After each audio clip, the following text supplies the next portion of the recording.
serving as a professor and the head of the Department of Instrumentation. She holds a PhD and MTech in Biomedical Engineering from IIT Madras, as well as BE in Electronics and Communication Engineering from Bharathiar University. Her research expertise spans signal processing, machine learning, biomedical instrumentation, robotics, automation, and healthcare product innovation. Dr. Mahalakshmi has published over 90 research outputs, including 54 journal papers and numerous international conference contributions.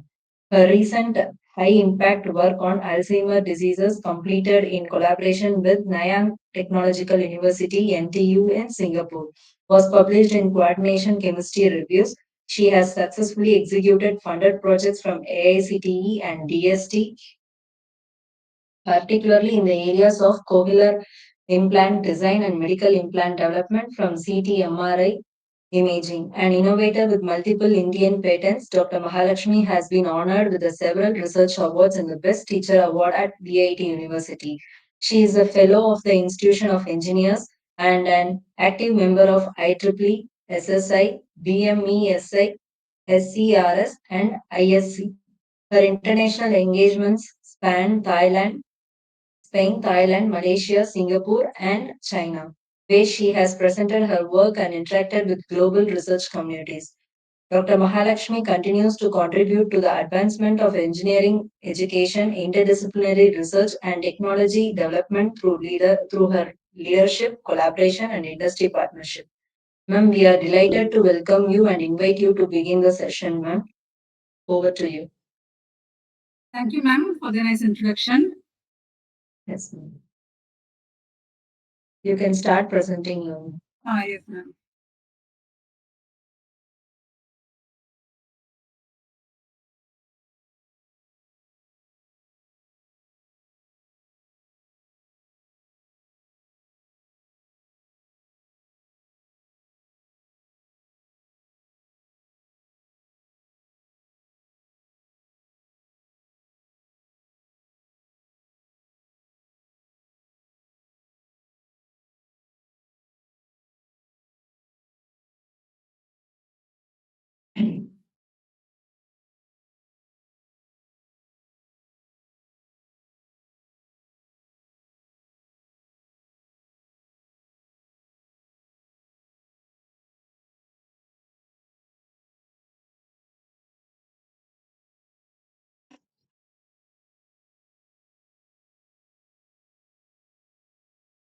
Ma'am, I'm unable to scroll it. Um, can you put it this PPT in full screen, ma'am? Yeah.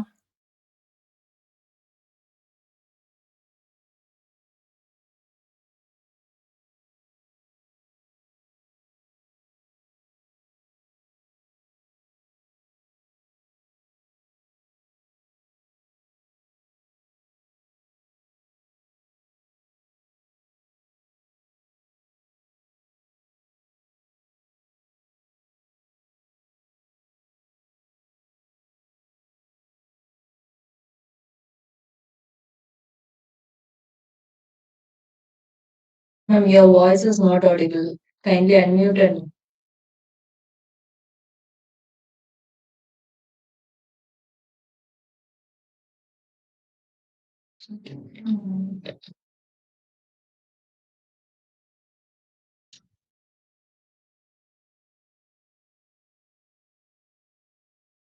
Ma'am, unmute the mic, ma'am. Audio.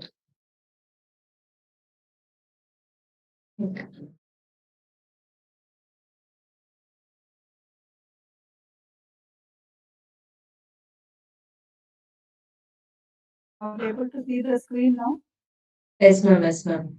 But I'm unable to scroll down. Okay.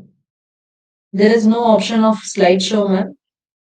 F5 if I press, it is moving on to. In your screen, kindly check it near right corner. Right corner, bottom right corner, ma'am. Yes, ma'am. There is a fourth icon, ma'am. You just press that fourth icon. No, before that. Before that line. Is that this the one? That fourth icon, you should press it.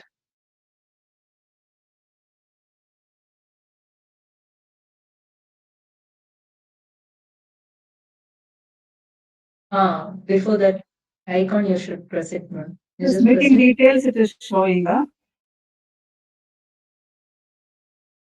rise symbol.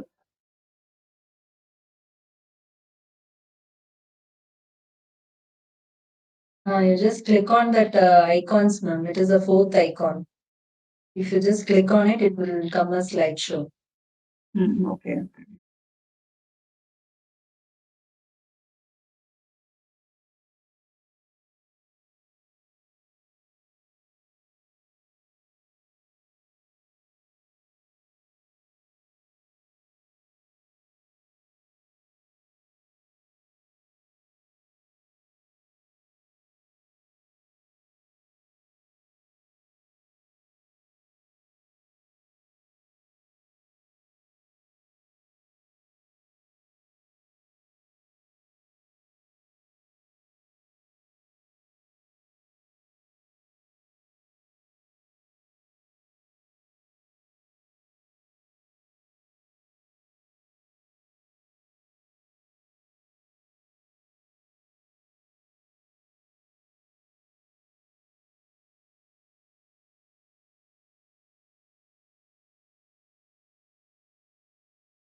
Yes, ma'am. Now it is visible, ma'am. Kindly unmute it and start, ma'am.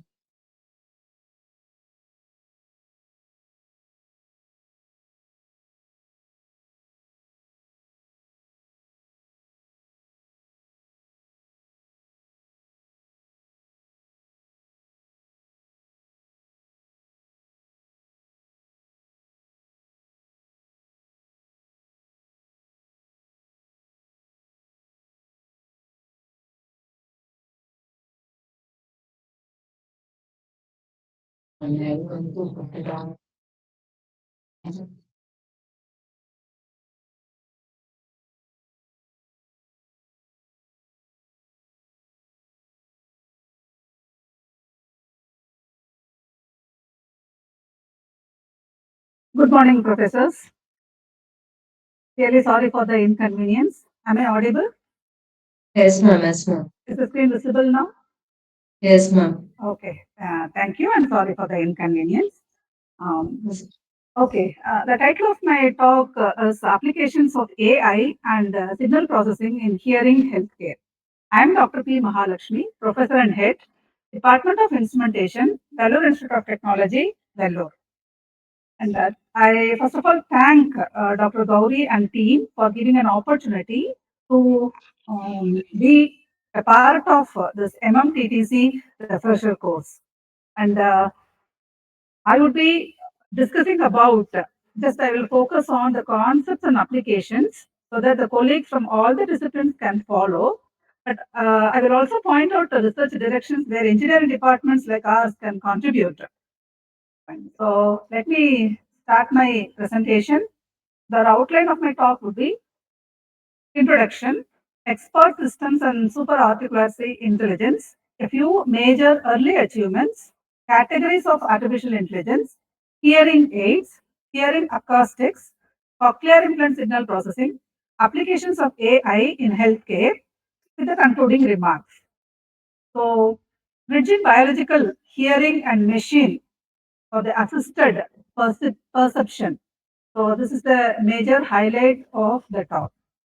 So we must be aware or we must be knowing that there are a lot of disabilities existing in this world. And one of the major disability is hearing loss. So hearing loss, when we think of the statistics, globally around 430 million people live with a disabling hearing loss. And this number is expected to approach 700 million by 2050. So this is not a niche problem, but it is a major cause of communication difficulty, reduced quality of life, and years lived with disability. So in this talk, I will connect three worlds. One is how we as engineers see sound as a signal processing problem, and how clinicians see it as a hearing and audiology problem, and how AI can bridge the gap between devices and real world patient needs. So, as I mentioned, now hearing loss affects millions worldwide. And what is this CI? Cochlear implants. Cochlear implants have emerged as a life changing technology for individuals with severe or profound hearing loss. Loss could also be called as impairment. However, conventional cochlear implants face challenges such as limited sound clarity, poor speech recognition in noisy environments, and adaptation difficulties for users. So, mainly, this cochlear implant research explores advanced AI based signal processing techniques to improve the auditory perception and neural adaptation in cochlear implant users. So, generally, now talk of the era is AI, ML, DL, and so on and so forth. So by integrating ML models, DL models into the real-time sound signal enhancement, the system can distinguish speech from background noise, adapt to diverse acoustic environments, and personalize stimulation patterns based on the user feedback. So this is not only restricted to the cochlear implant signal processing, but also enhances the mobile-based rehabilitation platforms and neural feedback training for continuous improvement. So this innovation bridges the gap between biological hearing and machine-assisted perception, contributing significantly to the future of hearing rehabilitation. So before we dwell into the cochlear implant signal processing or as such a hearing loss protocols, first let us discuss some of the very fundamental things. So it can learn, decide, understand, and solve problems. What are these four protocols? Learning, taking a decision, understanding, and then based on all these things, solve the problems. So what is AI? Making machines behave like humans. And what is AI? Again, what are the examples of AI? Self-driving cars, voice assistants like Alexa, Google Maps, etc. Why we need to get into AI? To make tasks faster, easier, and more intelligent. And coming to ML, what is ML? A part of artificial intelligence that learns from the data. So it learns patterns and makes predictions. Does not need rules, but it learns from examples. Some of the types are supervised, unsupervised, reinforcement learning, so many things. So supervised means learns with correct answers, unsupervised means finds hidden patterns, and reinforcement learns by trial and error measures. So how these two major protocols are related, AI and ML. AI is the goal that we all of us know, and ML is the tool. So AI exhibits smart behavior, and ML how machines learn to behave smartly. So deep learning is a special kind of machine learning used in ChatGPT, face recognition, etc., etc. And what is Gen AI? Very commonly used terminology these days, generative AI. So AI that creates new content. Everyone is looking for new content, not the one which is existing. So always we look for fresh content, new content, and all. So text, casually we use ChatGPT these days, and image for dull E, music, AI composers. And why go beyond AI to Gen? AI itself is a boon.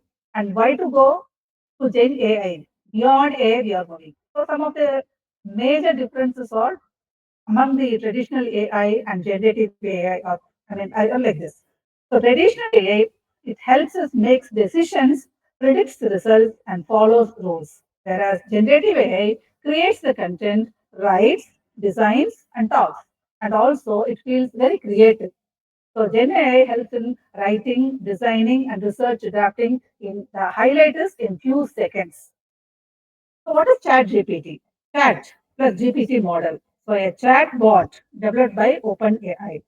So you all know that the GPT is generative pre-trained transformer. It can answer questions, write essays, code, and more. Mainly, we should be familiar in giving the exact prompts. So, prompt engineering is one of the fascinating fascinating topic or domain these days. You give a prompt, you give an appropriate prompt. It gives a detailed response. So, how well we give the prompt, accordingly, we can expect the solutions or you can expect the response or content or whatever. So, in order to summarize the very fundamental things that we have discussed so far, AI makes machines smart. ML makes AI learn. Generative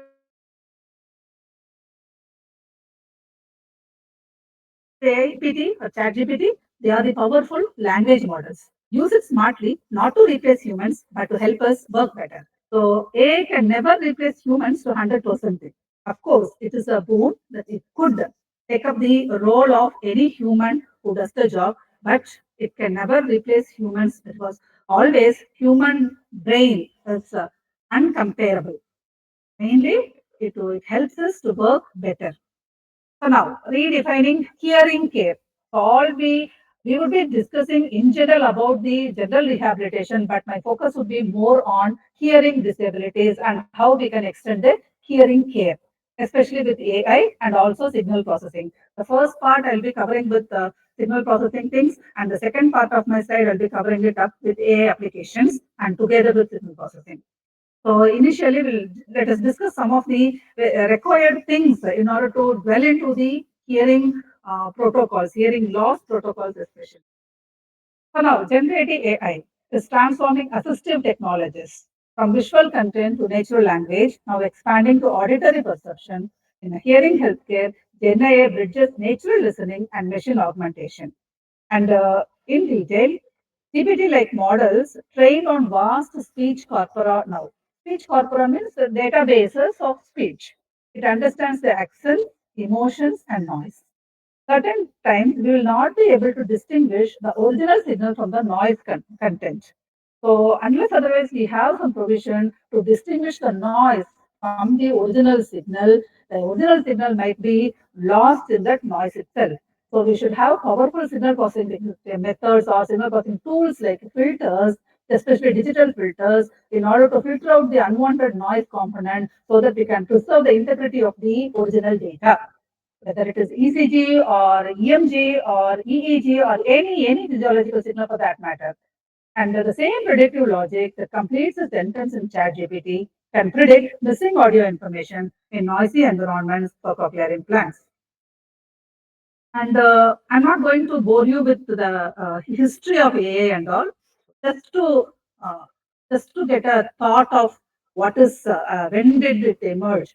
So, to our shock, it emerged in 1943, wherein McCulloch and Walter Pitts they introduced the concept of AI. So, you can see the picture illustrated.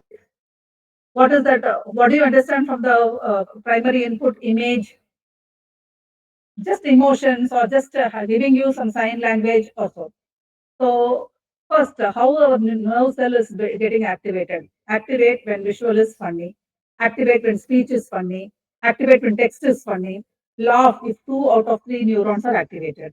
Generally, in a rigid environment, when we are everyone is serious about watching something, will not, neurons will never be activated, will never get activated. Some spark, some tickling thing, some pinch, automatically the neurons will get fired and we will be able to get the activation and based on the input, we'll be getting the response. So these are all some of the backups when it was introduced, when this Bombay machine was introduced, and test for machine and all those things. You can see since 1942 till 2023, all these things are being followed. And now ChatGPT, multimodal AI, Gemini by Google, all those things are in pipeline or in priority. So coming to the types of AI, you can see the block diagram. There are two major types of intelligence AI, that is type 1 and type 2. In type 1, narrow AI, and type 2, general AI, and then, in type 1, narrow AI, and then general AI, and super AI. And based on the functionality, we have reactive machines, limited memory, theory of mind, self-awareness. All these things are self-explanatory only. So limited memory, autonomous vehicles. So, and self-driven cars. Just give the commands based on the target. It will turn its direction, stop, slow, all those things. But it has got very limited memory. And theory of mind, social robots. In a traffic environment, how the robot will function. And self-awareness remains still as a theoretical concept. So these are all this slide shows the subfields of AI. Natural language processing, neural networks. I have just mentioned a very few titles. Neural networks, deep learning, machine learning, robotics, computer. It doesn't stop here. You can see the wide topics listed over here. Deep learning, machine learning, reinforcement learning. You can just see one slide. You can propose some research topics also based on any physiological signal. Beyond these techniques, we cannot really start up or we cannot really close any kind of research. To start with a UG project, to start with a PG project, or start with a PhD proposal, we will not be able to skip any of this content and proceed with. So this content I have just taken from this website, AI in Medical Sciences. It's a very beautiful, you can see the beautiful content. This you can take a snapshot also. Anyways, the slides would be available because it is recorded. So you can just download the articles in the PMC and also pioneers in AI. If you just go through, you will be able to get some very good, very beautiful problem statements and also the concepts. So to consolidate the fields in general applications of AI, not only pertaining to healthcare but also generic domains. It serves problems in finance, education, business, automobiles, manufacturing, gaming, government, healthcare. Not restricted to only these things. These are some of the things I've just highlighted. So agents and environment is a very common terminology used in artificial intelligence. So generally, whenever we give an input, obviously we'll be getting an output. The output will be dependent on the process and also the input. So input, process, output. And then information, analysis, action, perceiving, thinking, acting, sense, process, act. So perceiving. So whatever I see from the screen, I might perceive in an angle. The same is not the case with another individual. You may perceive it in a different way. It might look, for me, if I write a number 6 and place it in front of me, I will read it as 6. When I ask you from the who are sitting in the opposite side. What is this number? You will obviously say it is 9. So perception varies. It depends on the environment. It depends on your mindset. All these things. So as human itself, being human itself, we are unable to exactly take a prediction or ascertain the information. How machines can exactly predict? Here are the challenges we face while using the AI.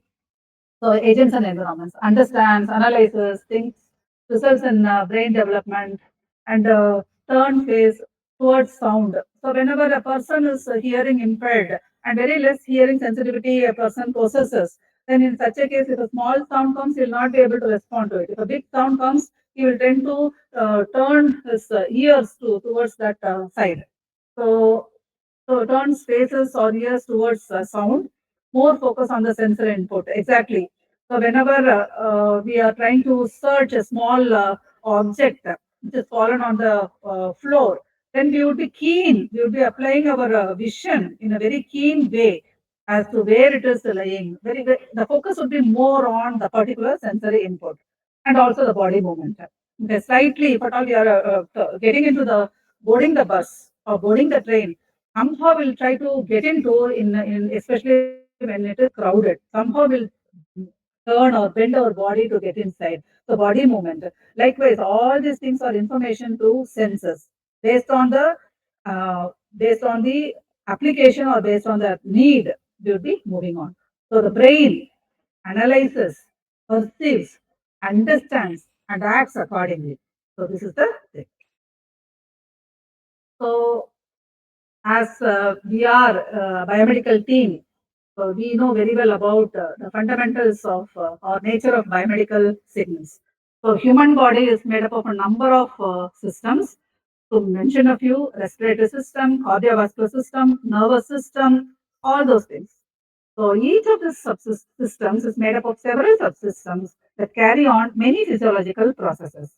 So each physiological process is associated with certain types of signals that reflect their nature and activities. So these signals are said to be biomedical signals.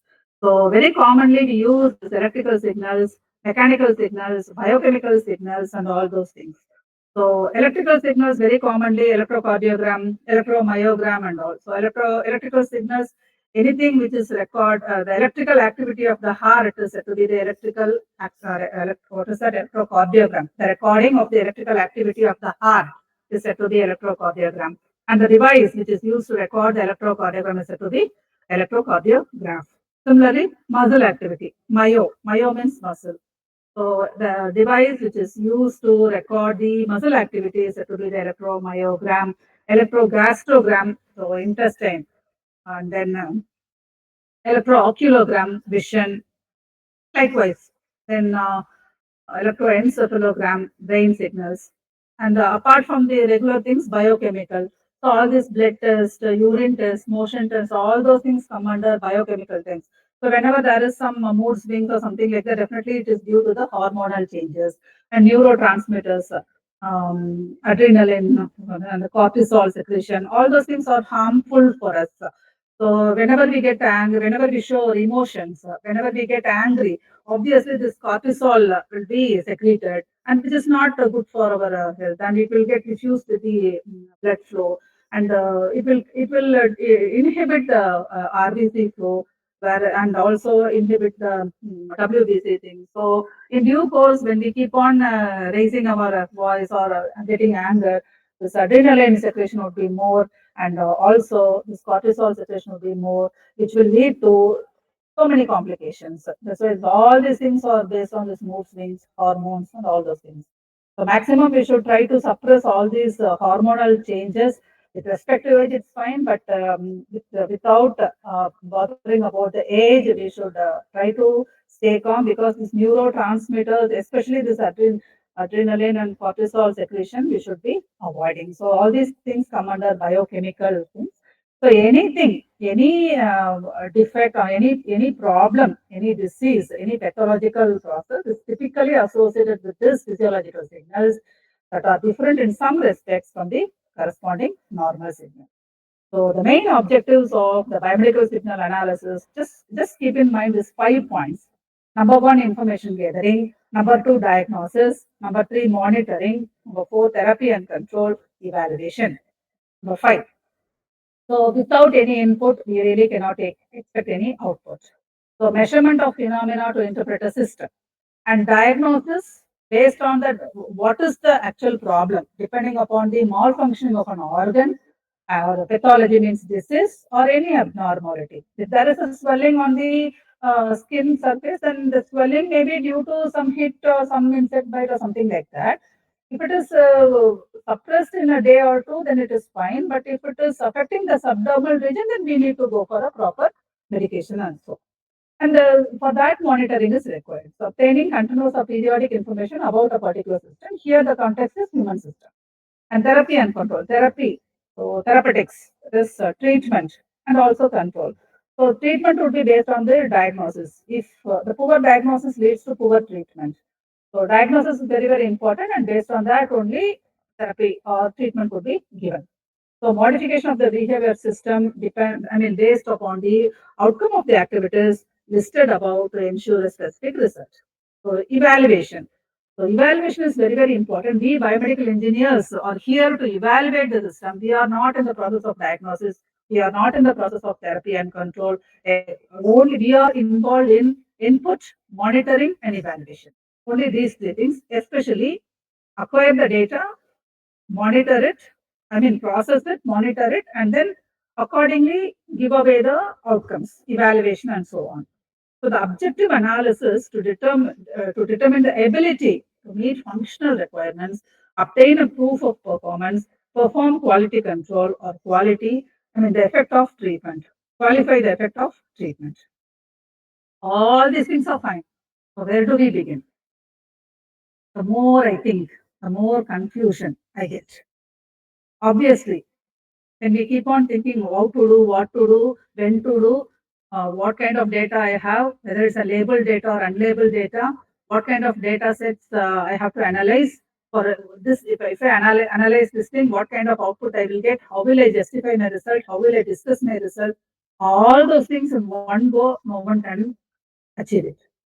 So step by step, we need to proceed.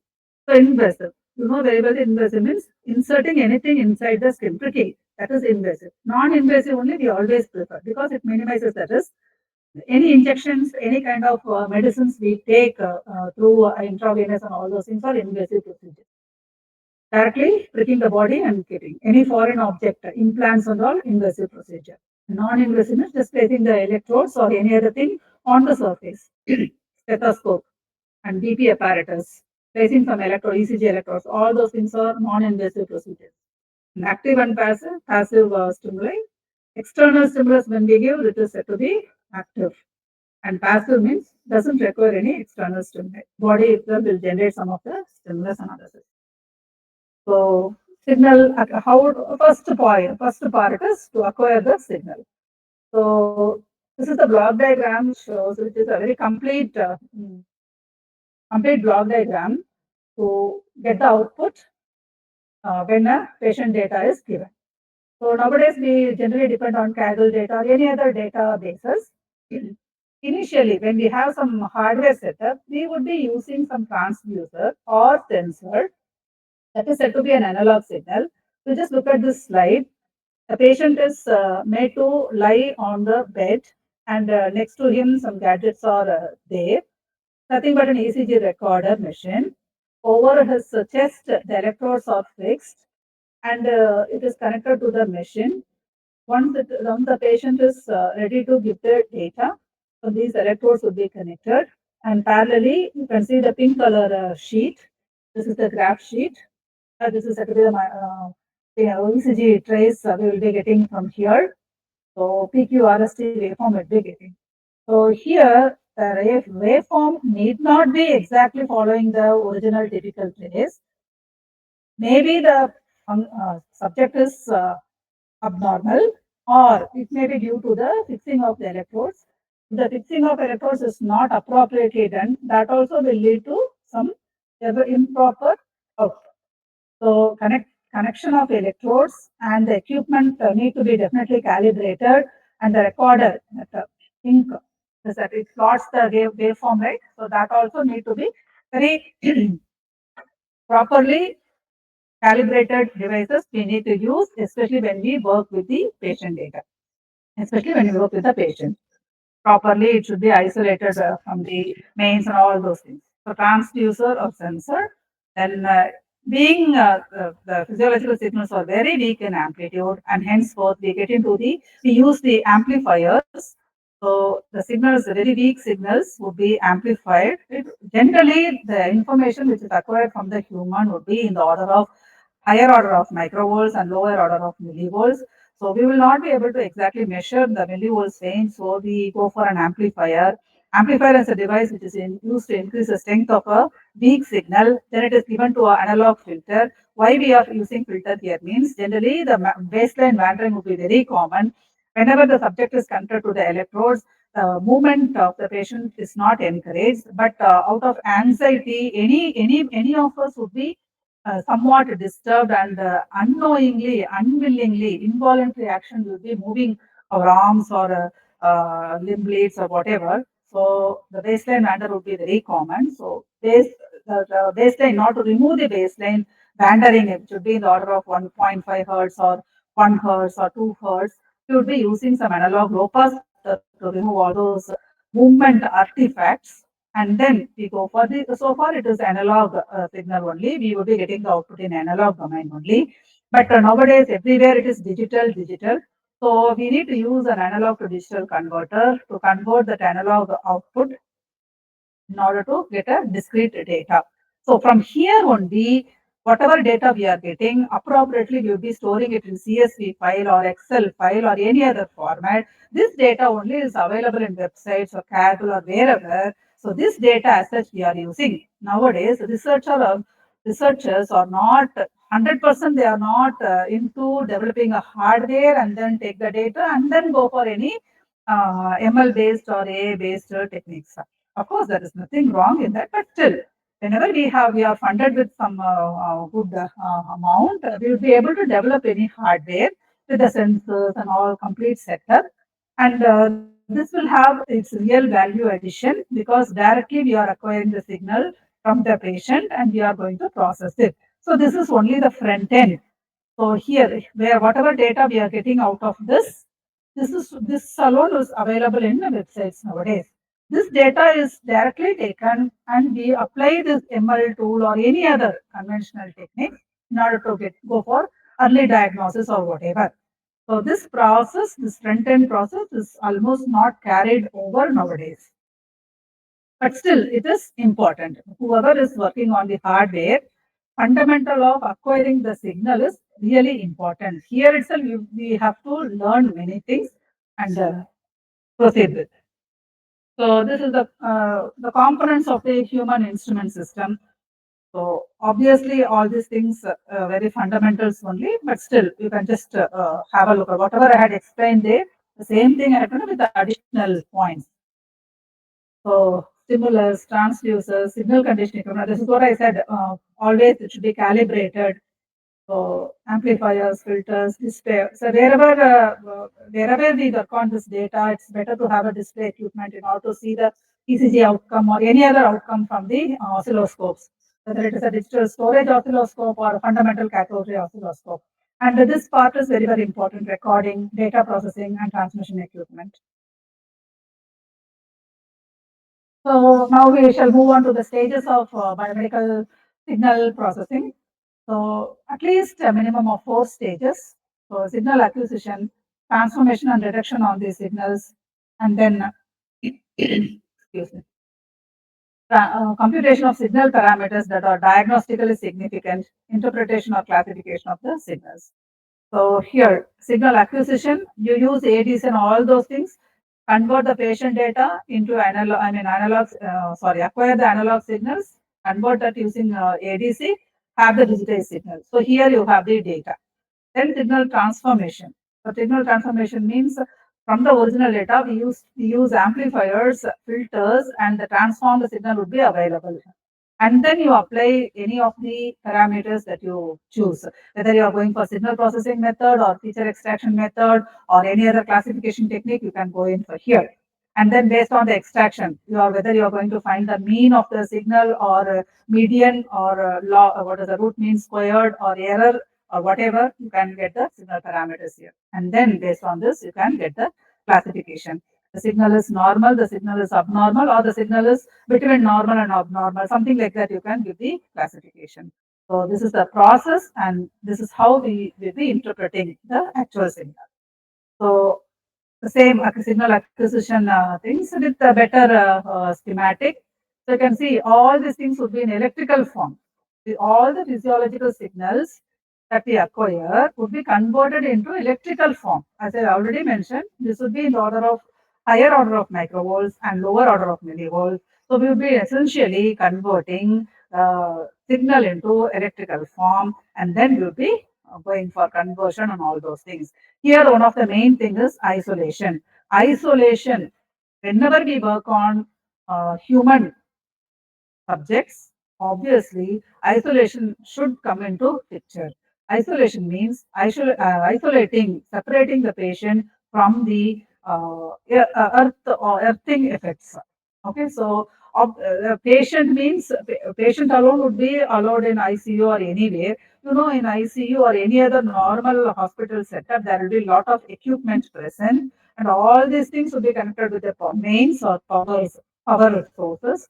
And accidentally, if a subject is made to a subject's limb is made to just touch the equipment which is just kept close to him next to his bed, there should not be any earthing effects, due to which the patient should not be suffering any issues. Yeah, microshock, macroshock, and so many other concepts are there. So essentially, whenever we involve a human subject for any analysis, for any data collection and all, isolation we need to remember in a very, very important way. So the last slide to close with the acquisition procedure and acquisition followed by diagnosis followed by treatment is this way. So the first part you can see signal data acquisition. The patient signal data acquisition, it involves transducers, isolation amplifiers. Here we have isolation amplifiers because whatever may be the extra surge current coming, it would be suppressed, and we would be having the measurement also here. Then amplifiers and filters, then analog to digital conversion. This is all about signal data acquisition. And once we acquire the digital data would be subjected to filters to remove the further artifacts, and then detection of events and components. So if at all we are measuring ECG, which follows a PQRSTU waveform, what is the amplitude of P wave, what is the amplitude of QRS segment, what is the amplitude of S wave or ST segment. Similarly, the time durations of P wave, QRS complex and ST segment. Based on the time durations and the amplitudes, we will be able to assess the ECG is a normal ECG or abnormal ECG, elevated ST segment, suppressed P wave. All these things would be based on the abnormalities or pumping action of the heart. Okay, the heart would be pumping the blood. That cycle should be very uniform. Okay, lab tap. You would have assessed this lab tap. The lab tap should be happening in a proper cycle. If lab is disturbed or lab is disturbed, then obviously it will affect the blood flow, and it will be projected in the blood pressure measurement. If the blood pressure, systolic and diastolic pressure are just varied beyond some normal things, then obviously there will be a problem in the heart pumping. So this has to be taken care of. So this is what is signal processing. So in order to assess these kind of things, we have to go in for further analysis. This is the processing side. And in order to analyze what is the problem, why this period is diminished, why this QRS complex is elevated, something like that means we need to analyze the events of waves, how rapidly it is occurring, how long it is being done due to some other psychological issues or whatever. We need to analyze it, and accordingly we can go for feature extraction. So then we can apply any other supreme techniques, okay, soft computing, pattern recognition, classification. We can go in for base classifier, naive base classifier, so many other things, and then go for diagnosis, and then conclude with this is the candidate is diagnosed with so and so. So this could be done by means of a physician.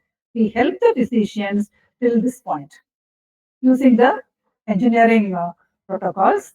We acquire all these things, do the processing, give the analysis. If this happens, this would be the case. Based on this, we give the proper justification. So based on this lab report or what is that waveform analysis report, the physician would be able to conclude with the diagnosis. So this is how the computer or any modern systems helps the diagnosis and therapeutic division, especially to the physicians, and overall it helps the patient to understand the health condition, understand his own or her own health condition. So that's all. Already I had given you the information. So why the CAD systems are used. So this A facts, I'm not going to discuss so much. Okay, so all these things are basic information but required information only. These are some of the facts only, but still, let me not throw much light on all those things. But this slide is important. From traditional DSP to intelligent auditory systems. So, how DSP helps in the auditory system? So, traditional signal processing in cochlear, CI means cochlear implant, cochlear implants. So, here fixed filtering, envelope extraction, channel compression, and some of the limitations of signal processing in cochlear implants is static models cannot learn user preferences or adapt to environments. So, with AI, some of the adaptive models we can use learn from auditory context, then dynamically refine stimulation parameters. So, this DL brings flexibility, personalization, and contextual understanding, which mimics the human auditory system. Our aim is to mimic the human auditory system. So, how these things are helpful. So, training artificial intelligence to hear like humans. So, human learning is obviously unsupervised. So, when we apply some reinforcement techniques, we'll be able to assess the human learning, how machine hear, possess the or adapts the hearing ability like human. So, pre-training on diverse language and sound data sets. Here, I will be discussing about the large language models and all in my next part. So, baby talk, noisy states, tonal languages. So, baby talk, it's very feeble, it's very soft. So, human it's himself or herself would be finding it difficult, especially in noisy environments, to analyze or to hear at least hear even the baby talk. And in noisy states, using a telephone, telephonic conversation, mobile conversation is a challenge. And tonal languages, obviously, even in other language, other state person, if he converses in our own language, that also is a very difficult task. So when humans find difficult to understand these things, it's very difficult to understand or to train a machine to understand in multiple things and to give a conclusion. When I utter a word apple, you will be able to hear that as apple. And we cannot expect an African to call or to say as an apple. You say apple. We will not be able to distinguish that small thing. And to complicate this, I can give another example. I just close to me. I will just give you 5 words or 6 words. Okay. Cat, rat, sat, pat, bat. I repeat. Cat, mat, rat, sat, pat, bat. Will you be able to repeat what I said? Anybody would like to respond, please?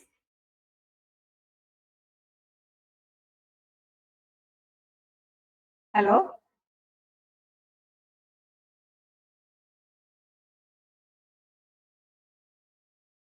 Can I hear some?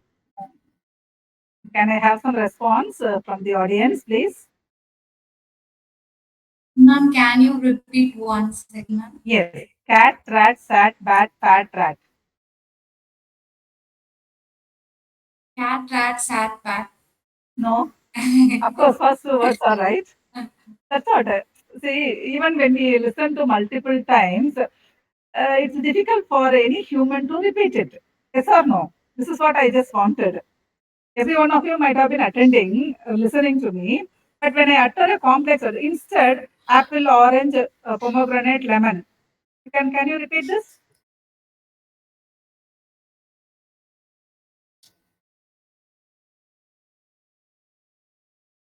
Any of you, please? Apple, orange, pomegranate, lemon. Very good. So why not the same with cat, rat, sat, bat, mat, pat?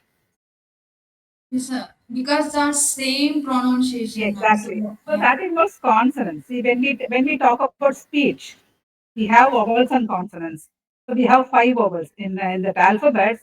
Five vowels. All the remaining alphabets are consonants. So consonants will have low amplitude and high frequency. Vowels are having high amplitude and low frequency. When I utter the word amma in any language, amma is amma. You will be able to hear very clearly, even if I say in a very feeble voice, because that is the dominance of vowels. A, E, I, O, U, especially A, E, U. So, vowels. Whenever the signal is or the word is dominated by vowels, it will have its strength. Dominated by vowels means it will have its very good attraction or whatever. Whereas consonants, all are high frequency sounds. Very difficult to, it's a very complex thing. So when a machine records my voice and when we ask it to play it back, the first four fruits it will be able to tell and we will be able to, 10 subjects will be able to assess it correctly. On a 10-point scale, definitely 9 users would be saying it correctly, or at least 8 users would be saying it correctly. But when I utter the word mat, cat, mat, sat, rat, bat, mat, the machine will not be able to distinguish correctly. And out of 10 users, at only 2, 3 people would be able to record it correctly or understand it correctly. So thereby the percentage level will vary. These are all for a normal hearing individual. Just assume an hearing impaired individual. He or she will not be able to understand the normal, vowel based sounds itself. Then how he will be able to assess the consonants. This has got the significance of this baby talk, noisy streets, and tonal language. So just to make you understand the difficulty in noisy streets, just a common, very casual mobile conversation would be difficult for a normal speaker itself, normal hearing person itself. Whereas for the hearing impaired, just imagine the complexity involved in that, difficulty involved in that. So we use this reinforcement and the neural feedback from users. This is what I mentioned, feedback. I will just record a voice, or apple, orange, pomegranate, lemon. The machine will observe that and it will play back. I will write the program to use using MATLAB or so. It will give away the thing.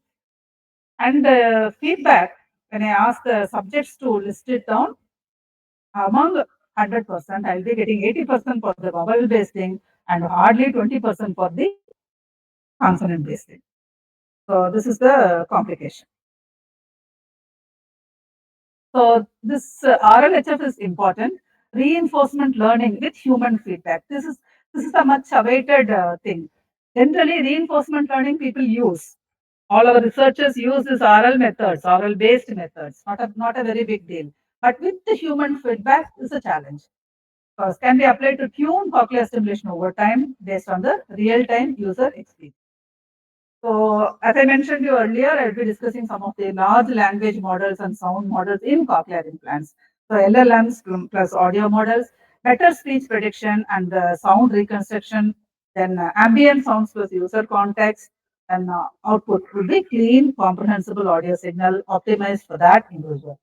So, the clinical relevance for this is improved hearing in real life situations, classrooms, phone calls, especially public announcements. So, all these things subdomains and all, I'll just skip. Anyways, the condensed information I have given here as to what is machine learning, what is deep learning, what is neural network, how we can correlate all these things, what is the significance or what is the background of all these things. where we can use this plagiarism, how we can use this email plagiarism checkers, not only email, but also in any other thesis correction or wherever, any article, likewise. And applications, the most commonly used applications using AI in astronomy, in healthcare, in gaming, finance, data security, social media, travel and transport, automotive industry, robotics, and then super AI. Here, the machines could surpass the human intelligence and they can perform any task better than the human with cognitive properties.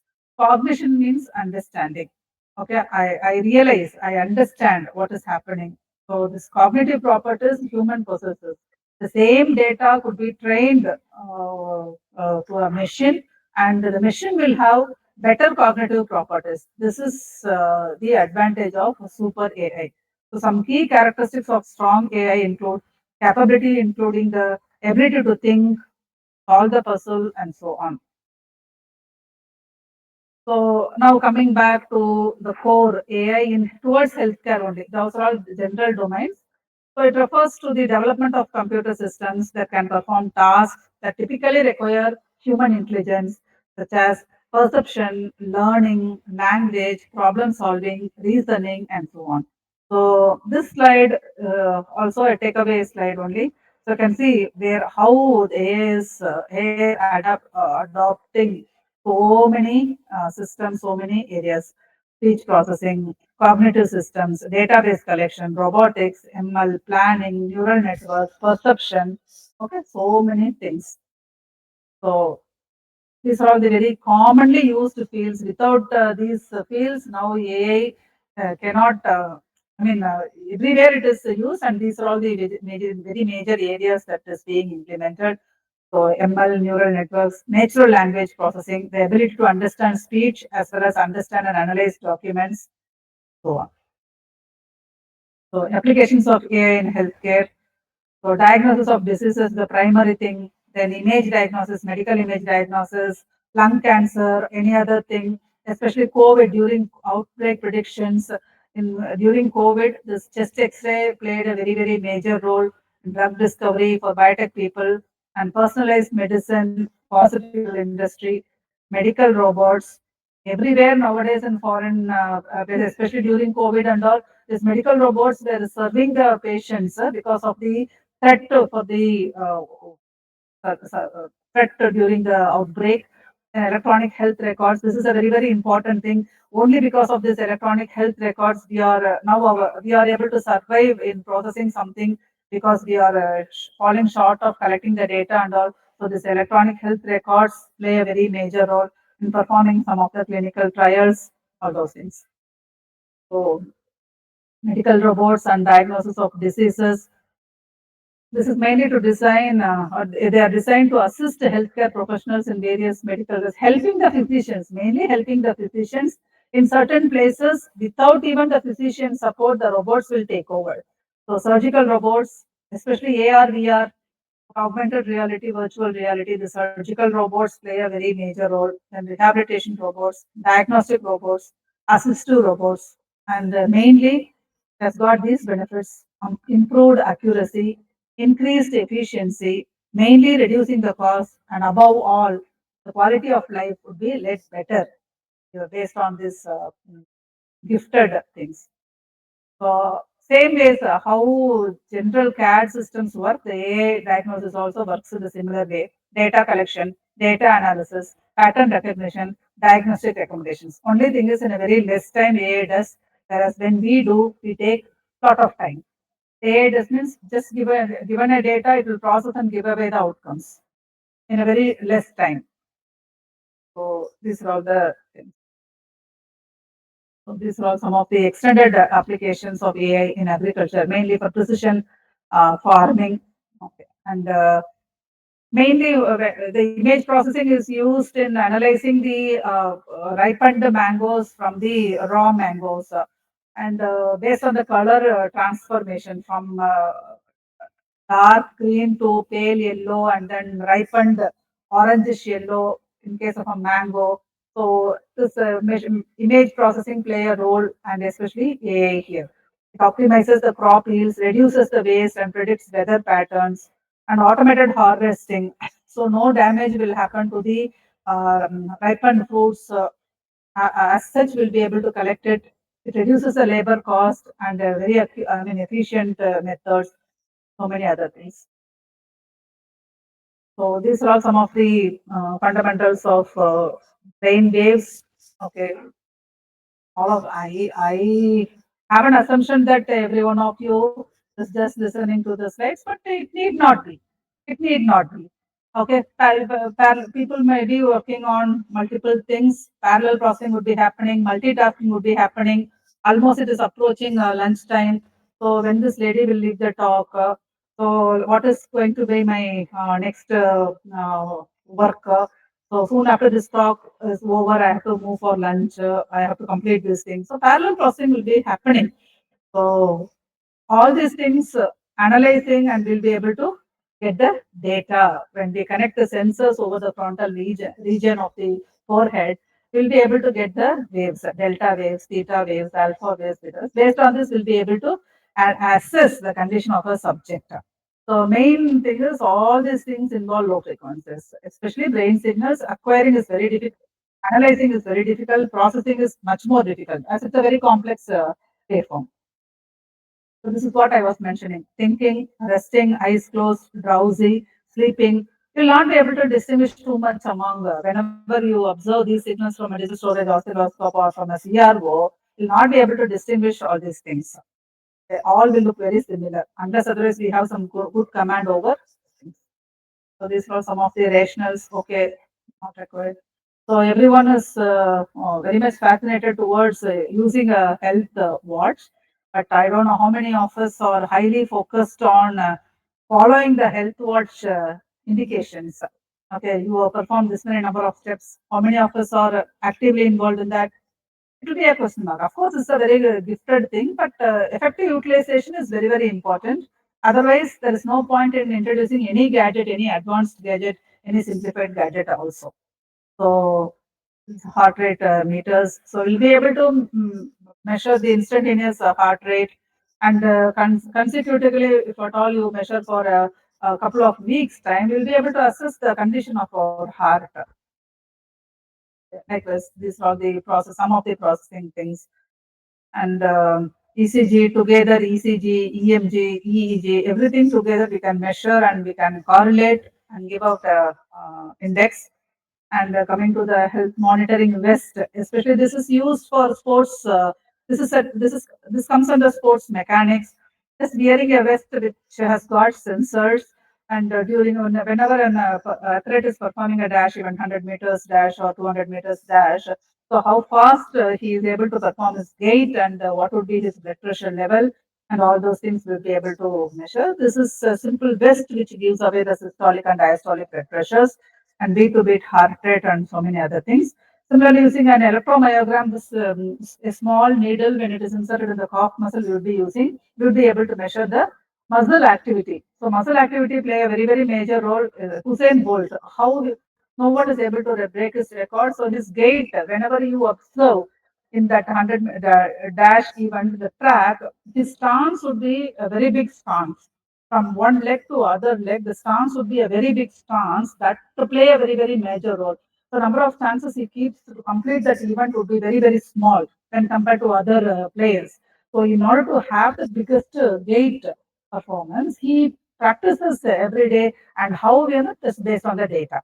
So every day, okay, there's a delta percent improvement in terms of the distance. So every day he performs, finally he attained that. So that is mainly based on the databases, which is acquired from the EMG studies. So now coming to the heart to core of our work, signal processing methods. So you can see two columns here. So the left column and also right column, you can just see both the things. Any topic could be deleted? Of course not, according to me. Every topic is important. It depends on the application what we choose. Depends on what are the techniques I'm going to perform or use in order to continue my research or to complete my research. So always get into the right method for the right problem. Choose the right method for the right problem. There will be a lot of things available, but what is required, only that we have to take into consideration. So these are the various methods. This is again a consolidation of various methods that could be used. This, mainly for people who are working towards their research. So these are some of the very validating methods without which you really cannot proceed. At least five methods, if you are strong enough to proceed, you will be able to get a very good outcome for any particular problem statement. So this is one main thing. And why the subjects are losing their hearing? So one of the main reason to lose our hearing sensitive levels is continuously prone to hear loud sounds. Continuously prone to hear loud sounds. So I hope you may be sitting in a very comfortable atmosphere, maybe in the classroom, maybe in your office, maybe in your home in a separate room, study room or something like that. So probably you would be free from any other external disturbances, at least while we are listening to some seminar or something like this. So now, that is said to be noise. So what are the ways to characterize the noise? There are two main things. One is frequency, other one is intensity. So generally, frequency means the pitch, and intensity means the loudness level. So now I speak with a reasonably good amplitude. My volume is okay, I feel. Suppose if I speak like this, are you able to hear what I am saying? Any responses, please?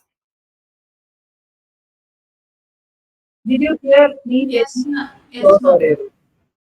Sorry, not audible.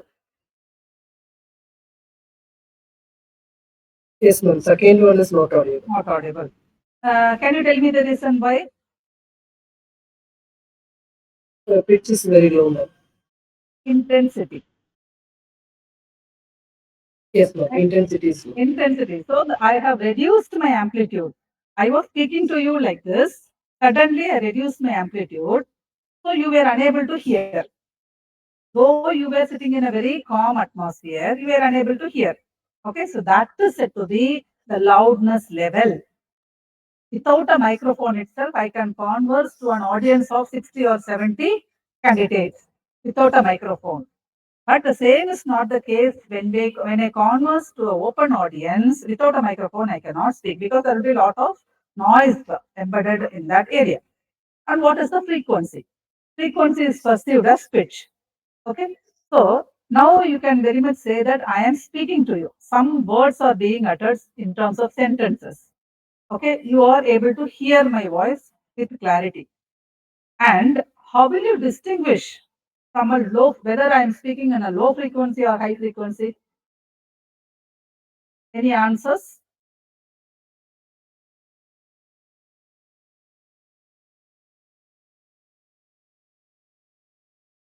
Okay, I will tell.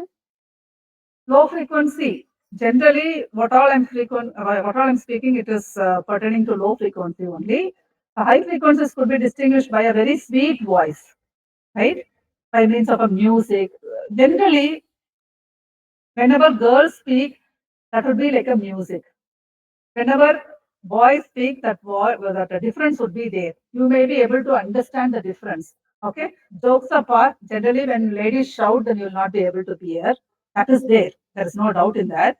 But conventionally speaking, when the high frequencies or low frequencies distinguished by means of the voice variations. Okay, that the nature of the voice. Okay, so that would be very sweet or very soft. That is said to be high frequency voice. Now I am conversing, that is in low frequency, that is very bold voice. And when a person sings, when a lady singer sings, that would be heard as a very sweet voice, very comforting thing, and that is high frequency. So always low amplitude, high amplitude correspond to the intensity levels, whereas frequency means it is pitchy. So noise induced hearing loss. So the people who are continuously working in quarries, stone quarries, or anywhere, or in a travel transport or in a railway track, so they will tend to lose their hearing in a very early age. So a normal listener can hear footsteps at 100 meters, voices at 180 meters. A person with a hearing loss can hear footsteps at less than 1 meter and voices at 32 meters. Right? Hearing loss, just to understand the difference. Very, very difficult for a hearing impaired individual to listen to. So these are all some of the day-to-day examples you can see. Will you be able to observe a leaf falling down from a tree, rustling leaves? It falls at 20 dB. All these things are minus values only. Minus correspond to loss function only. So 20 decibels. Conversation generally 60 decibels. Now I would be speaking to you around 40 decibels or so. So no one can continuously listen for 60 decibel sound beyond 1.5 or 45 minutes. Beyond 45 minutes, no one can listen. But you are forced to listen to 1 hour or 1.5 hours if the topic is interesting. Otherwise, it would be boring. And automobile industry, like whenever we are working as a labor in any of the automobile industries, it always is sound between 70 decibels. Likewise, continuous pneumatic drill, helicopter, live concert. You cannot really get into the speakers in live concert. It is beyond 130 decibels also. We'll be forced to close our ears and cross that area. And these are all hearing protectors should be worn in case if the persons are working in explosives, Tamil Nadu explosives, or there any other explosive quarries, gold mines, anywhere, and lignite farms, Neyveli, everywhere, wherever people are working this many numbers of day, 4 hours, 6 hours, and all, they will be prone to hear this kind of levels, sound levels, loud sound levels. So they are supposed to wear the hearing protectors. Only then we can protect our ears. Otherwise, hearing loss is very evident. So all these things will have negative consequences only.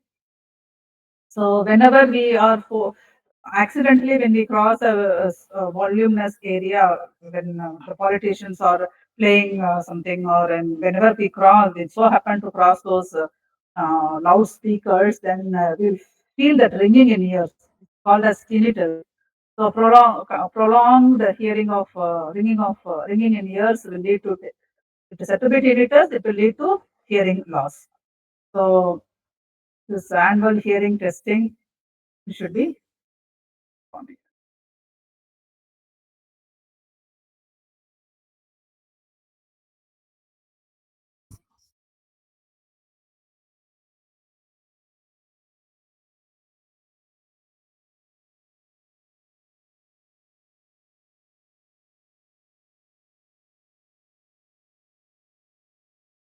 Then in the hearing protection is the only thing standing between you and the potential permanent hearing loss. So these are all some of the hearing protective devices. Approved types of hearing protective devices are earplugs, noise muffs, helmets. Persons, these are all some of the earplugs which are commonly used. Earmuffs, you can see this kind of helmets and headphones would be, they are not headphones, they look like headphones, they are just masks. Now, they should not be in a position to hear loud sounds, so they are called as earmuffs. So this is how it will look like. So now for you to assess your hearing sensitivity levels of your own, so you can just answer to yourself these questions. I'll just read one by one. You just assess on self-assessment. You please proceed with your self-assessment. Do you have a problem hearing over over the telephone or mobile? Just answer yourself yes or no. Do you have trouble following the conversation when two or more people are talking at the same time? Do people complain that you turn the TV volume up too high? Do you have to strain to understand conversation? Do you have trouble hearing in a noisy background? Do you find yourself asking people to repeat themselves? Do many people you talk to seem to mumble or not to speak clearly? Do you misunderstand what others are saying and respond inappropriately? Do you have trouble understanding the speech of women and children? So almost I'd ask you 10 questions.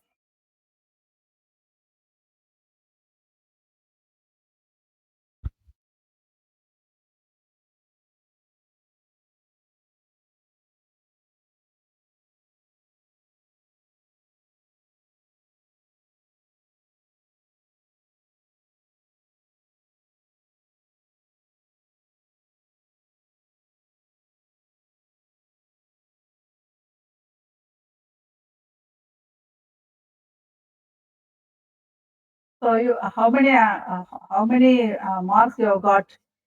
You answered yes to 3 or more of these questions.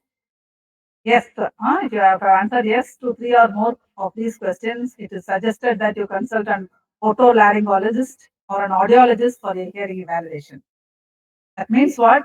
Some or other issues are there. So audiologist or this otolaryngologist you may have to consult in order to check your hearing levels. So these are all, why I have projected this noise. No, the implication of noise or the significance of noise we should definitely assess. So we should stay away from any noisy environment continuously. So the signal noise ratio here comes into picture. Signal is the original signal divided by noise. This is artificial or external noise. The signal, original signal should not be synced in the noise, which will lead to poor signal to noise ratio. Always in our analysis, we look for high signal to noise ratio. Whenever there is a poor signal to noise ratio, then it will lead to poor diagnosis, it will lead to poor treatment. So, hearing impaired means all persons who have a small hearing loss, at least a small level of hearing loss. Hard of hearing means they will not be able to understand completely or to hear completely. And deaf means profound hearing loss. They will not be able to hear anything. They are said to be completely deaf. So this is mainly due to the loss of hair cells. You can see here, this is the external structure of an ear. You can see this structure alone would be seen outside, and this is the middle ear thing, and this is the inner ear. So physically, everyone has got 2 ears. Physiologically, every ear has got 3 ears: outer ear, middle ear, inner ear. Whenever there is a problem in the outer ear, then it could be cured through medications by giving some solutions or any pharma. Any drugs could be given so to clear all those factors so that it will help in hearing. But when there are some problems in the middle ear or middle ear structures, then it will be difficult to treat with medicines. So analysis, middle ear analysis has to be done. And when there are any problems in the inner ear, which is said to be the cochlea, only the replacement is only possible, that is cochlear implant. So if the cochlea completely, the cells are dead means, then only it is said to be the neural deficiency or neural conduction is not possible.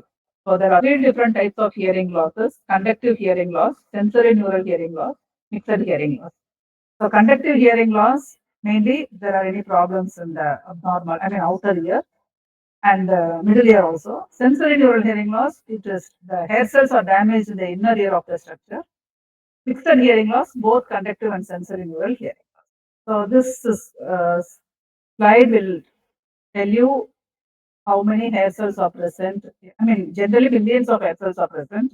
This is the outer ear, this is middle ear, this is inner ear, basilar membrane is stretched so that you can see the number of nerve fibers or hair cells present. Whenever the hair cells are present in millions, numbers in millions, then we can say that it's a normal hearing thing. And the moderately impaired hearing, loss of hair structures, and profoundly impaired hearing, completely the hair cell structures are lost. So no hearing would be there. So this is what we are going to replace by means of an electrode array. So millions of hair cells cannot be replaced by millions of electrodes. We have a mechanism to introduce 8-channel electrode or 16-channel electrode. So here you can see this is the sketch, various which implies the degrees of hearing losses. from 250 hertz to 8000 hertz is the effective speech communication range. These are all the hearing levels in decibels. You can see a speech banana here. Left ear and right ear both you should be getting the points from this region. In the speech banana, if at all our frequencies fall, then we are safe. If not, if any point is deviated from the speech banana, then definitely the person is suffering from a hearing loss. This is what the audiologist will give. This report only the audiologist will give whenever we go for hearing sensitivity levels. So this is about a hearing aid. So hearing aids and cochlear implants, what is the relation between these two means? Hearing aids are just the amplifiers. Just to increase the sound levels, we go for hearing aids. Whereas cochlear implants, it is not so. It is neural replacement only. Replacement of the nerve fibers by means of electrodes. So no other go whenever the sensory structures, the inner ear structures are affected, hearing aids will not be of any use. So we need to go for implants. So the replacement of the inner ear is said to be cochlea, the replacement of the inner ear is said to be cochlear implant. So here we will be going for cochlear. So this is how we will be depending on a microphone, amplifier, signal processor, and the implant would be kept behind the skull in the temporal region, and through RF we'll be getting the signals connection, and electrodes will be getting activated based on the input signals. So this is the schematic of a cochlear processes. So from high frequency to low frequency signals, current stimulation will be given to this kind of thing. The sound signal, this is the filter bank. So 8 electrodes means 8 channel filter bank would be used in order to give the sensory sensation to the inner ear. Henceforth, we can attend. So this is the signal processor, and this is the nerve kind of structure. No, this is the electrode structure which has got 8 channel, 8 to 16 channel. These are all the reference electrodes. So it comprises of a microphone, speech processor, transmitter or receiver in the electrodes.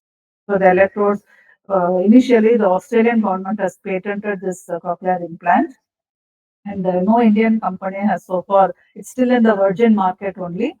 So in Andhra Pradesh, this cochlear implant is done under government scheme completely under free of cost. 1 unit of cochlear implant for the surgical procedure, it costs 7.5 lakhs, which is quite expensive for an Indian individual to afford. So generally, when a woman is pregnant, especially in rural parts of India, due to malnutrition, especially due to malnutrition, of this any kind of disability might happen. So that's how this primary health centers play a very major role uh, in giving some supplements to the Indian rural women. Okay. Mainly when we try to eliminate or eradicate this kind of poverty kind of things, then the malnutrition could be completely eliminated, so that the mother who delivers a child would be free from this deaf and dumb issues. So these are all some of the challenges that we face. Types of age, technical as well as non-technical. So data quality and availability, algorithm selection, integration, non-technical, we do not have to worry about these non-technical issues unless otherwise you develop a product. So ethical consideration, regulatory compliance, user adoption, all those things.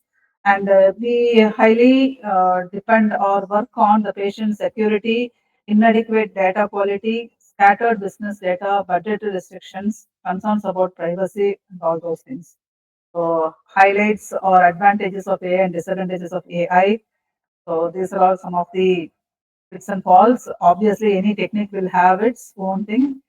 So transforming healthcare with AI, a brighter future ahead. So AI has got the potential to revolutionize healthcare by improving patient outcomes, reducing costs, and so on. So these are some of the motivating facts. Now we are supposed to reduce the global burden of hearing loss only through eradicating some of the fundamental procedures. We'll be able to implement all those things. So let me move on to the applications of AI, for AI and signal processing.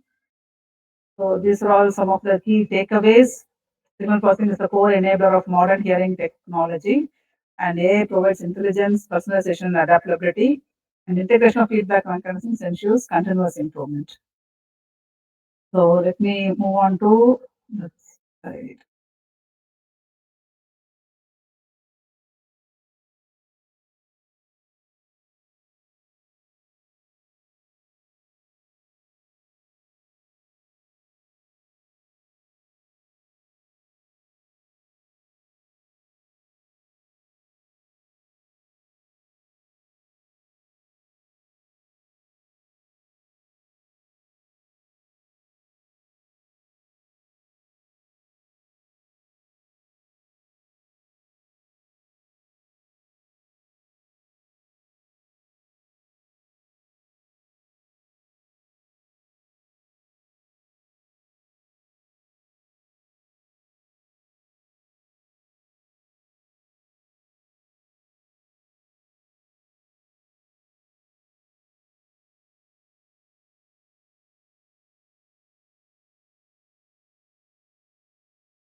Ma'am, your voice is not audible, ma'am.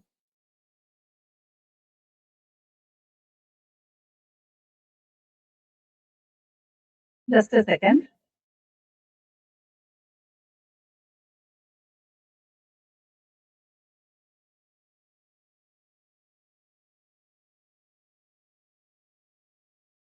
Ma'am, your voice is not audible, ma'am. Kindly unmute and just explain.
Is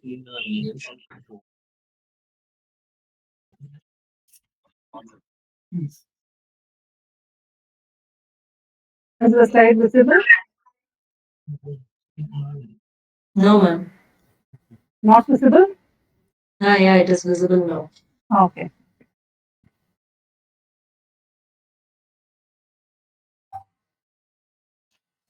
So this is my second part of the talk. Why we need to get into AI enabled signal processing and vice versa. Signal processing enabled AI, anything we can call. So what are the challenges that we address in hearing healthcare? So current healthcare faces obstacles such as limited access to audiologists, especially in low to middle income countries and rural areas. This leads to delayed diagnosis, low hearing and adoption, and dissatisfaction with the devices. Yes, on the left, you see the signal processing view. So, this one. How do we clean a noisy signal?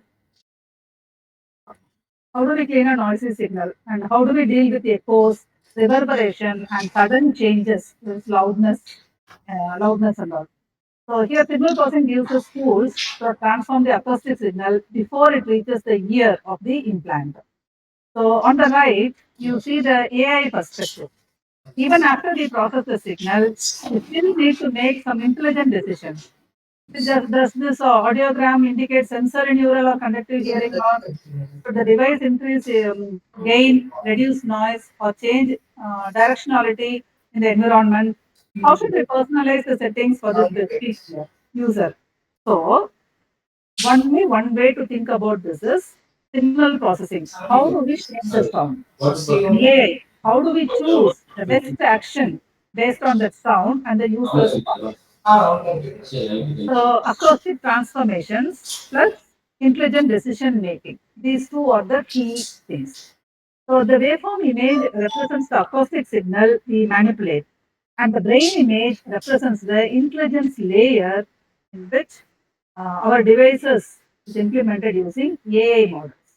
So these two are the terms to clarify. Acoustic transformation, atomic operations on the sound waveform outcome, the context awareness. It's quiet, noisy, music, or and adjust the behavior accordingly.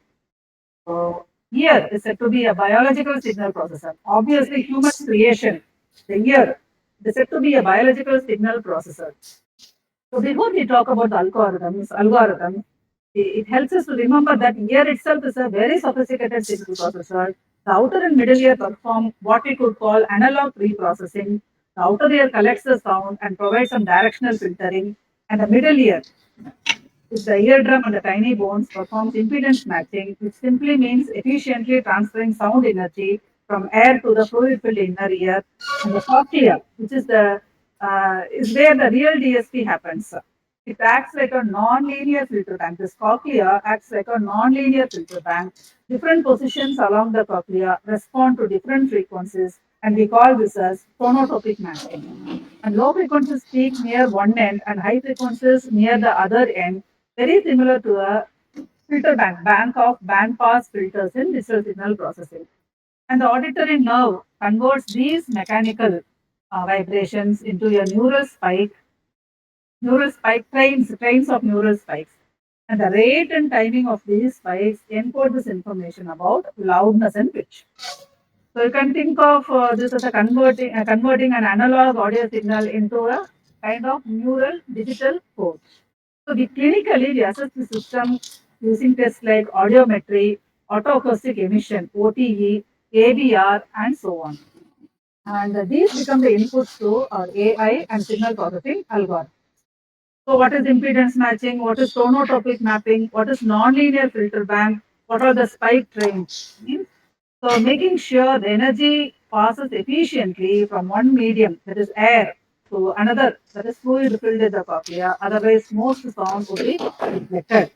And similarly, tonotopic mapping means systematic mapping of sound frequency to physical location around the cochlea. Nonlinear filter, set of filters. and spike trains, the sequence of electrical pulses.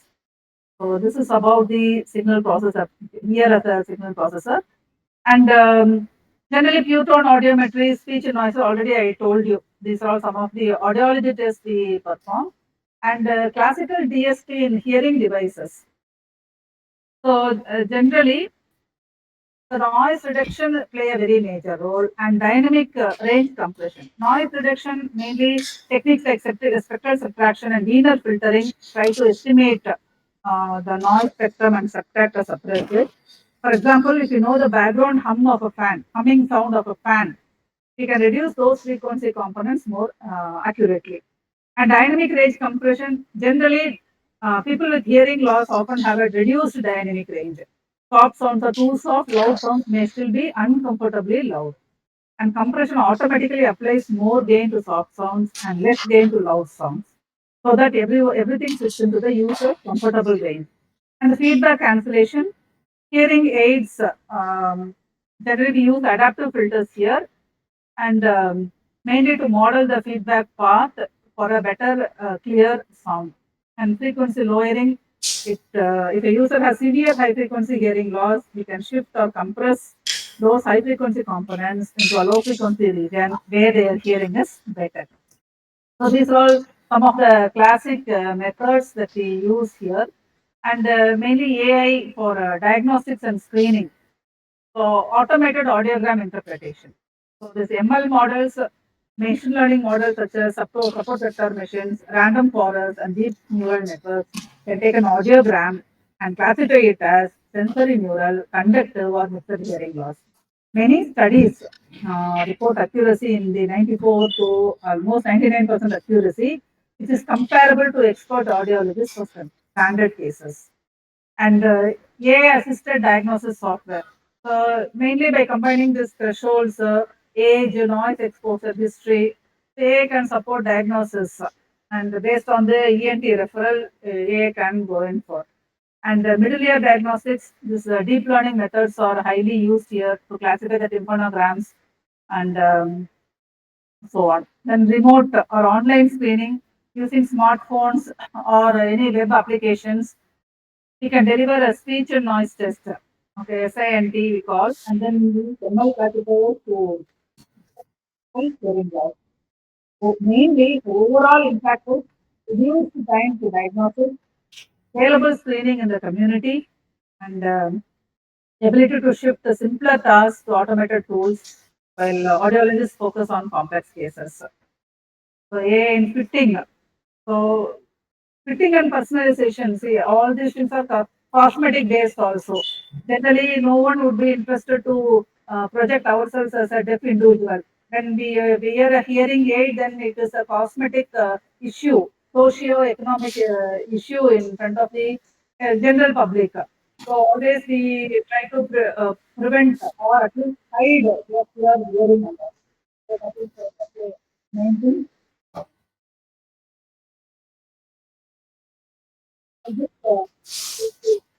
copy one it up. Next, DNN based, deep neural network based noise reduction, multi-channel CRN beamformers, you know, and this was some of the similar techniques. So AI assisted CA fitting nowadays, that is the talk because surgical cost is too much and this AI helps in fixing so the cost also could be reduced. Auditory brainstem and midstem midbrain implants, digital therapeutics. These are some of the challenges and main considerations, ethical considerations we need to definitely look into.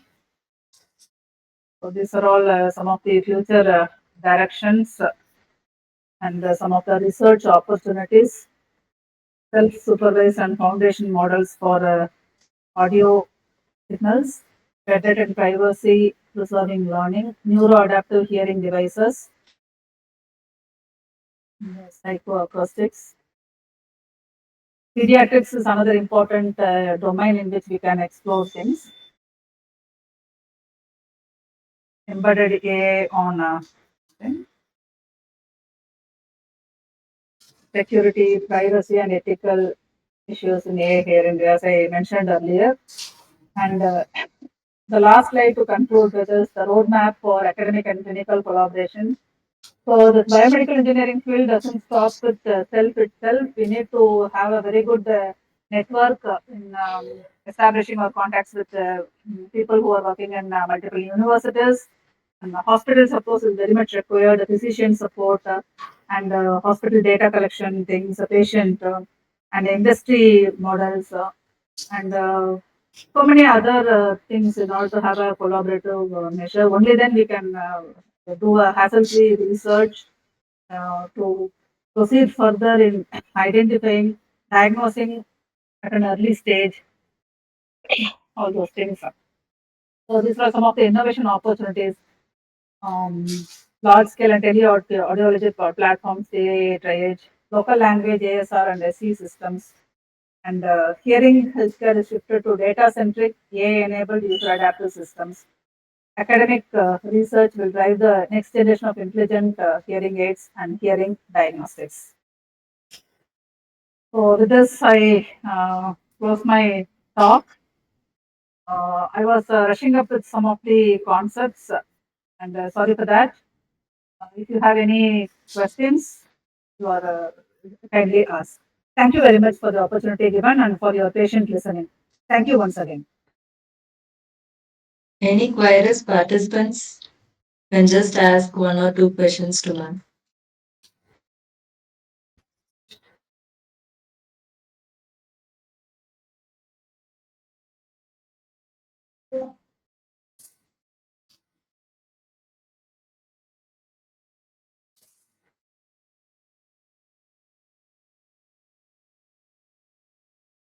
I hope Ma'am, no questions. Yes, ma'am. Yes, ma'am. good afternoon, ma'am. Ma'am, the session was wonderful. Ma'am, I just have a single question. Like, while checking the cochlear implant effectiveness, what is the need for testing the EEG signals, ma'am? Please come again.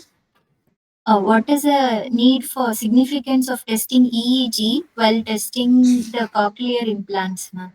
No. There is no need to go for the EEG signals while assessing the cochlear implant performance or fixing the cochlear implant. When the child is having the normal psychology, then no need to go in for. Mainly to assess the individual performances before getting into the cochlear implant trial studies, the candidate is to be fit, has to be fit. So he should not be having any psychological issues. In order to assess that, we acquire this alpha, beta, gamma, theta frequencies to assess whether he is in a normal phase or not. Only for that we use. Otherwise, if the child is normal, if the individual is normal, then definitely we do not have to go for. No correlation with the cochlear implant and EEG. Understood, ma'am. Thank you, ma'am.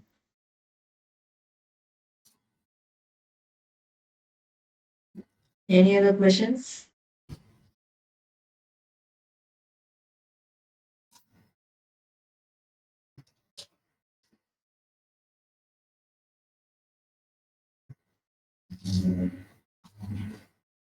Okay, let's conclude our session. I extend my heartfelt thanks to our speaker, Dr. Mahalakshmi P, for delivering such an insightful and enriching session. Your expertise and clarity have greatly added value to today's program. Thank you, ma'am, for sharing your time, knowledge, and experience with us. We truly appreciate your contribution. Thank you, ma'am. Thank you, Ma. Thank you for the opportunity given. Thank you very much. Thank you, ma'am. Thank you. Participants, we will have a short break and we will look forward to giving the same strength by attending the next session at 2 p.m. I kindly request all participants to join meeting 10 minutes before the next session. So thank you all for this kind cooperation.